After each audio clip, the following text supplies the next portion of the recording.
السلام علیکم ورحمۃ اللہ وبرکاتہ نحمدہ ونصلی علی رسولہ الکریم اما بعد۔ امید کرتے ہیں آپ تمام سسٹرز ہر عافیت سے ہوں گی اور ایمان کی بہترین حالت میں ہوں گی۔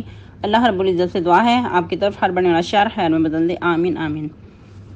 پیاری سسٹر، ہم لوگ سورۃ المائدہ کی آیہ مبارکہ 96 تک ترجمہ تفسیر پڑھ چکے تھے اور آیہ مبارکہ 100 تک ٹرانسلیشن۔ آج مزید ٹرانسلیشن کا لیسن نہیں پڑھیں گے اور تفسیر کا لیسن آیہ مبارکہ 97 سے سٹارٹ کریں گے۔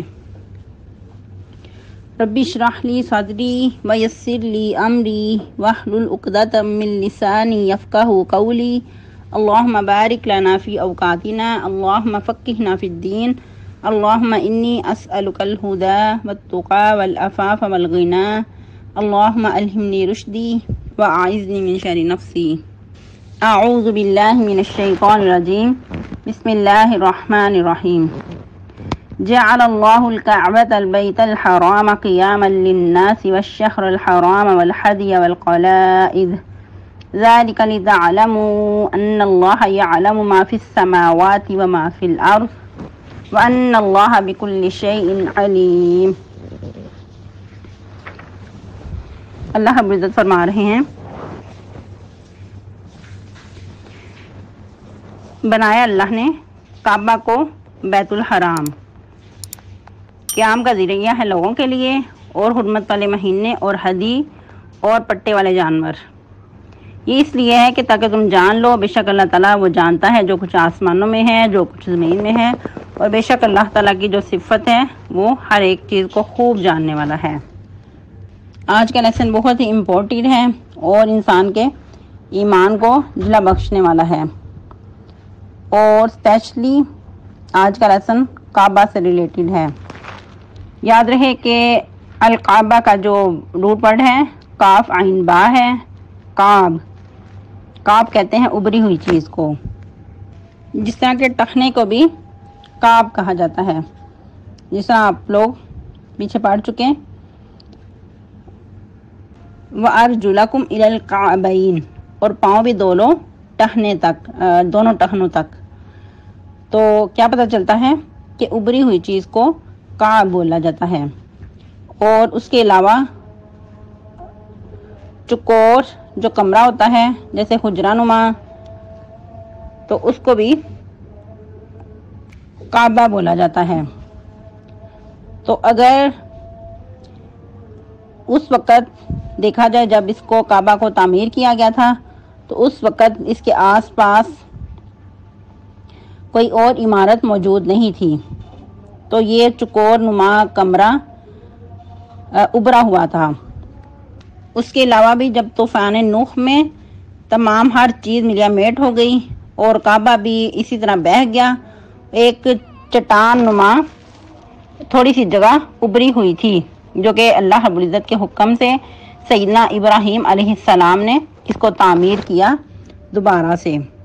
جس طرح کہ ہم کل اور پرسوں کے لیسن میں پڑھ چکے کہ احرام کی حالت میں شکار کی ممانعت ہے، تو مزید اللہ رب العزت کعبہ کی عظمت کو اجاگر کرنا چاہ رہے ہیں، اور جو حرم مکی ہے اس کی تعظیم کو بھی واضح کر رہے ہیں۔ اللہ رب العزت کیا فرما رہے ہیں؟ جعل اللہ الکعبۃ البیت الحرام، بنایا ہے اللہ رب العزت نے کعبہ کو بیت الحرام، یعنی کہ اس کی جو تعظیم ہے وہ اللہ رب العزت نے خود مقرر کی ہے، اور وہ گھر حرمت والا ہے۔ عموماً جب بیت الحرام کہا جاتا ہے تو کچھ لوگوں کو اعتراض ہوتا ہے کہ اس کو حرام کیوں کہا گیا۔ تو یاد رہے کہ حرام جو ہے وہ عموماً جو ہم پڑھتے ہیں کہ فلاں چیز حرام ہے، جیسا کہ ہم نے ابھی پڑھا کہ احرام کی حالت میں شکار کرنا حرام ہے، تو یہ وہ حرام نہیں اس کو کہا جائے گا، بلکہ بیت اللہ کی حرمت جو اس کی تعظیم ہے یہ اس کے معنوں میں حرام ہے۔ ادھر حرام کا ورڈ اس کی عظمت، اس کی تعظیم کے لیے یوز کیا جاتا ہے۔ اور جیسا کہ آپ کو پتہ ہے اس خانہ کعبہ کو بیت اللہ کہا جاتا ہے، اللہ کا گھر۔ ویسے تو تمام مساجد ہی اللہ کا گھر ہیں، لیکن اس کی اسپیشل تعظیم، اس کی عظمت کو اجاگر کرنے کے لیے اس کو اسپیشل بیت اللہ کہا جاتا ہے۔ جس طرح کے تمام مہینے ہی اللہ کے بنائے ہوئے مہینے ہیں، اللہ کے مہینے ہیں، لیکن اسپیشل محرم کو اللہ کا مہینہ کہا جاتا ہے، محرم الحرام۔ تو اسی طرح کعبۃ اللہ کی تعظیم کے لیے اس کو بیت اللہ کہا جاتا ہے۔ اور اس کی تعظیم کیسے کی جائے گی؟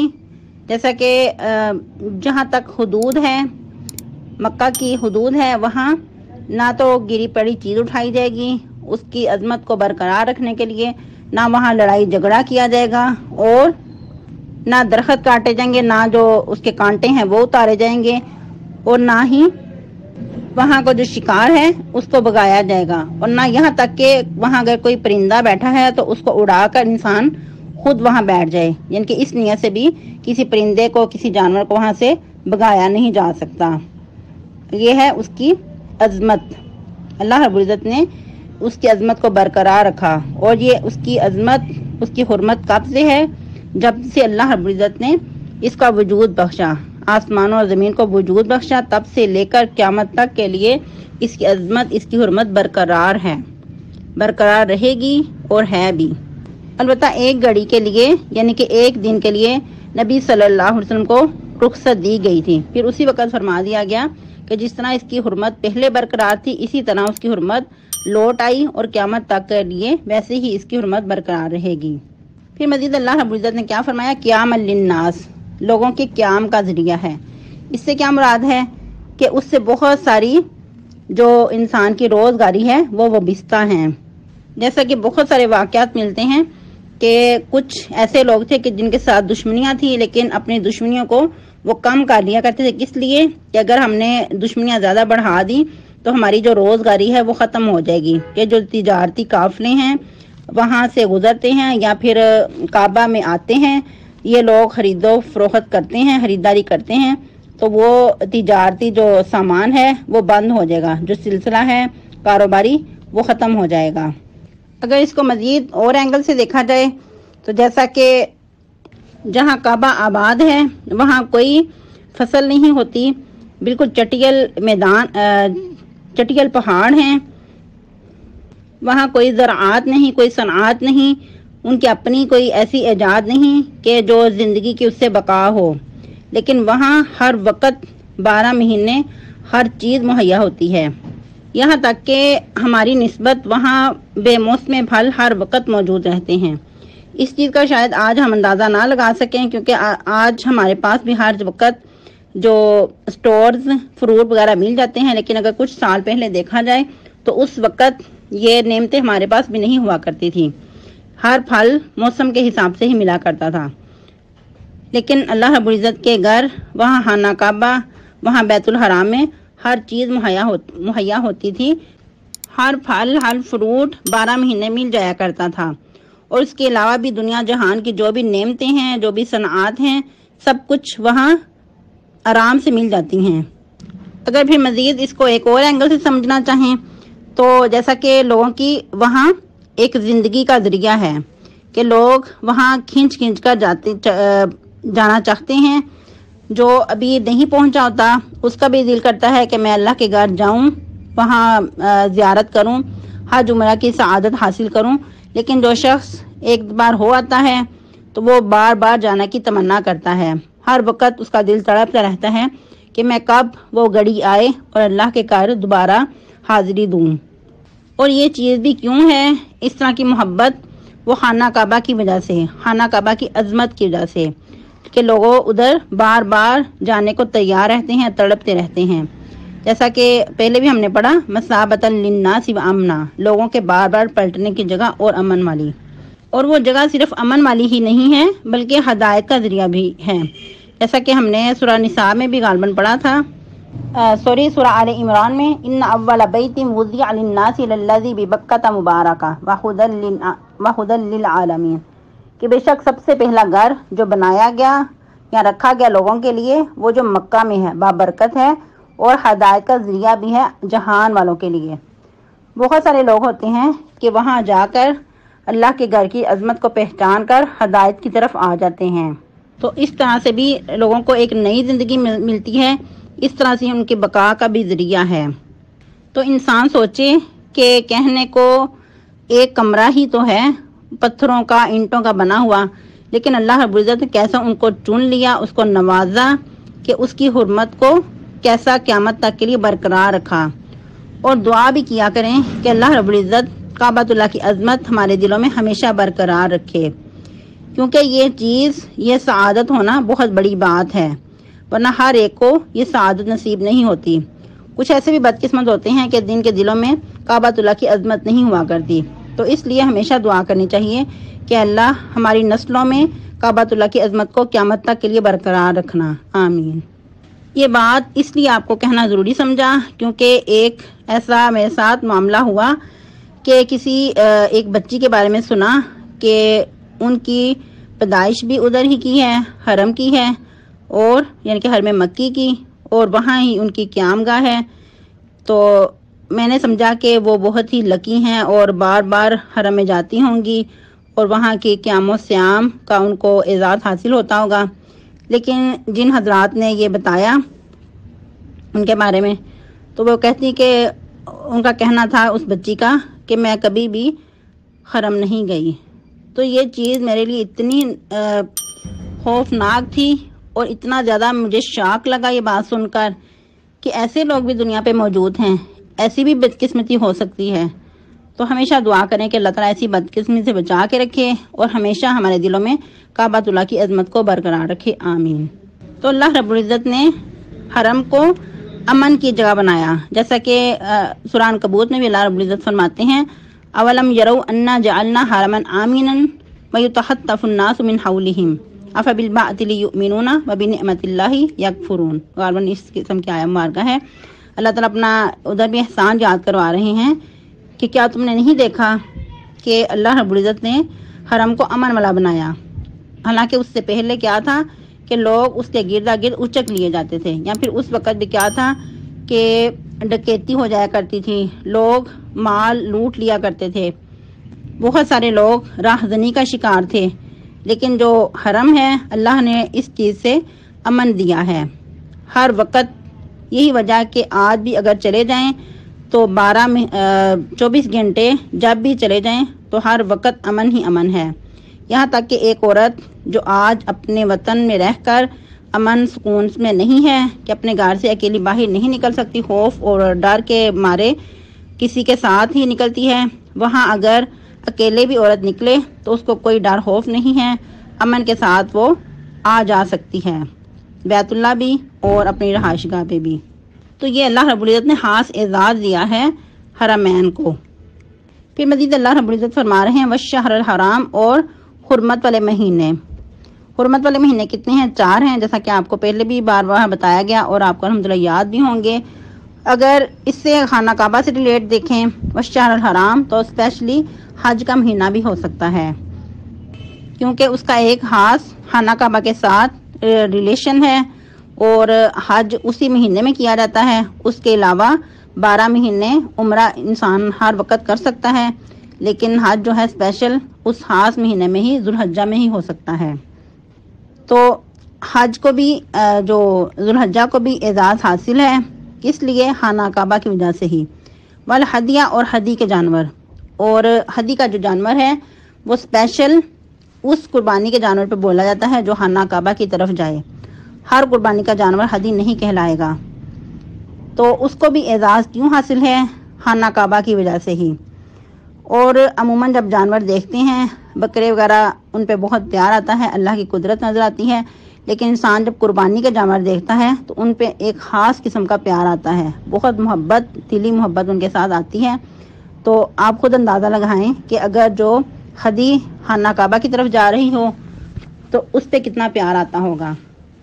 تو اس کو بھی ایک خاص عظمت خانہ کعبہ کی وجہ سے ہی ہے۔ والقلائد، اور پٹے والے جانور، جس طرح کہ آپ کو پہلے بھی بتایا گیا کہ کچھ خاص جانور ان کی نشانی ان کے گلوں میں یعنی کہ پٹے ہوتے ہیں، یا کچھ ہار وغیرہ پہنا کر انہوں کو خانہ کعبہ کی طرف روانہ کر دیا جاتا، اور ان کو پھر ان کی تعظیم کرتے ہوئے کوئی کچھ نہ کہتا۔ تو یا کچھ لوگ جب حج عمرے کے لیے جاتے تو اپنے گلوں میں بھی ہار وغیرہ پہننے ہوتے تھے، لیکن یہ مسنون طریقہ نہیں۔ یہ تو تھوڑی وضاحت کر دوں کہ آج بھی جب کچھ لوگ حج عمرہ کے سعادت حاصل کر کے آتے ہیں تو ان کے جو عزیز و اقارب ہوتے ہیں وہ ایئرپورٹ پہ ہی پھول کے ہار لے کر کھڑے ہوتے ہیں اور ان کا استقبال ہار پہنا کر کیا جاتا ہے۔ تو یہ کوئی سنت سے ثابت نہیں ہے، ایسے رسموں کو ختم کرنا چاہیے، کیونکہ ایسی رسمیں پھر ایسا رواج یعنی کہ پکڑ لیتی ہیں کہ گویا یہ لوگ اس کو سنت ہی سمجھنے لگ جاتے ہیں۔ تو اس قسم کی خرافات سے بچنا بہت ضروری ہے۔ تو ان تمام چیزوں کو بتانے کا مقصد اللہ تعالیٰ کا کیا ہے کہ خانہ کعبہ کی وجہ سے ہی ان تمام چیزوں کو اعزاز حاصل ہے، عظمت حاصل ہے۔ کون کون سی چیزیں گنوائی؟ سب سے پہلے بیت الحرام خانہ کعبہ کی وجہ سے، پھر مہینہ حرمت والا، پھر حدی، پھر قلائد۔ تو ان سب چیزوں کو خانہ کعبہ کی وجہ سے ہی اعزاز حاصل ہے۔ اور یہ چند چیزیں ہیں، لیکن ہر چیز ہی وہاں کی جو ہوتی ہے اس کو خانہ کعبہ کی وجہ سے تعظیم حاصل ہوتی ہے۔ یہاں تک کہ جو حاجی ہوتے ہیں یا جو حج کے جگہ ہوتی ہیں ان کا بھی احترام کرنا انسان پہ لازمی ہو جاتا ہے۔ اور پھر مزید حجر اسود دیکھ لیں، سعی دیکھ لیں، صفا مروہ کی کوئی بھی جو چیز جو عمرہ اور حج سے ریلیٹڈ ہے تو سب کو خانہ کعبہ کی وجہ سے ہی یہ تعظیم حاصل ہے۔ پھر مزید اللہ رب العزت فرما رہے ہیں ذالک لتعلموا ان اللہ یعلم ما فی السماوات و ما فی الارض، یہ اس لیے کہ تاکہ تم جان لو بے شک اللہ تعالیٰ وہ خوب جانتا ہے جو کچھ آسمانوں میں ہے اور جو کچھ زمین میں ہے۔ اور پھر مزید تاکید کے لیے بے شک اللہ تعالیٰ تو ہر چیز کو خوب جاننے والا ہے، یعنی کہ اللہ تعالیٰ کی تو خاص صفت ہے کہ اللہ تعالیٰ ہر چیز کو بخوبی جانتا ہے۔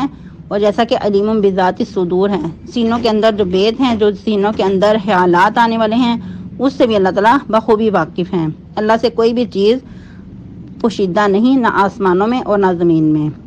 مزید یہ کہ اللہ تعالیٰ کے علم میں ہے کہ کتنی مخلوقات ہیں، ان کے لیے کتنا رزق نازل کرنا ہے، ان کے لیے جو سامان معیشت ہے وہ ان کی کتنی ضرورت ہے، اور اس کے مطابق ہی ان کے لیے سب کچھ انتظام کرنا ہے اور ہر چیز ان کو مہیا کرنی ہے۔ پھر مزید اللہ رب العزت فرما رہے ہیں یعلموا ان اللہ شدید العقاب وان اللہ غفور رحیم، اور یہ بھی جان رکھو، کسی خوش فہمی میں نہ رہنا کہ بے شک اللہ تعالیٰ سخت عذاب والے ہیں، اور بے شک اللہ تعالیٰ کی جو ذات ہے وہ بہت زیادہ بخشنے والی اور نہایت رحم کرنے والی بھی ہے۔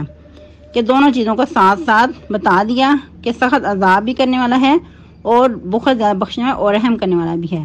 اور کس کے لیے بخشنے والا ہے؟ جو واقعی انسان اللہ کی بخشش چاہتا ہے، جو سچے دل سے توبہ کرتا ہے، اور پھر اللہ تعالیٰ مزید رحم بھی کرنے والا ہے۔